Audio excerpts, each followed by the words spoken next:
कोइलो कहवा के सिलवट तैयार लगे बाटे होए बारिया तो काजल ले है पार्टी ना करो। कोइलो कहवा के सिलवट तैयार लगे बाटे होए बारिया और कुछ होखे वाला बा का करबो हो से फटिया साड़ी सुई डोरा लगा के सी हो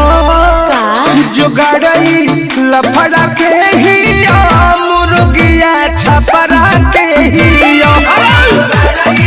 झगड़ा के ही मुर्गिया छपरा के ही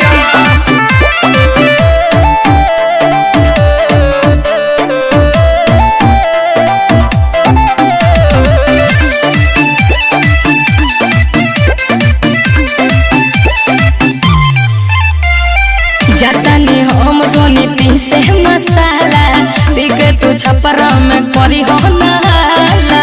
गरम पानी कर मालिक टंची सब होली ओहो पार के अरे इतना बढ़ले बा आज मजाले हमको भर उतार के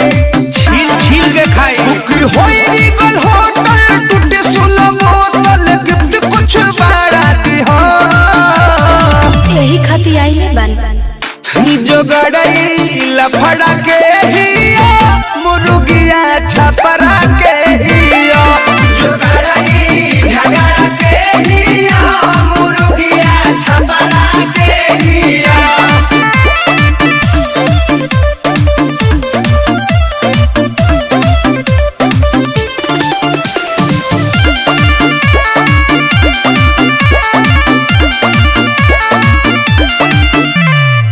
प्रमोद तोहर कहाँ ध्यान हो रोज रोज खोजल नया सामान हो हम लेग पीस घीची ले जनले वतन मोनिस के कोई हो बेवास्ता अच्छा भोरे भोरे चाहे चीज ही है नाश्ता हाँ मिली अभिषेक विकास भइल बड़े खसिया में जाए के भाड़ा दी हो ऊ तो देवही के पड़ी जो गड़ई लफड़ा के ही मुर्गिया छपरा के ही जो गड़ई झगड़ा के ही मुर्गिया छपरा के ही उस दिन दिया क्या भैया अरे खाना जा।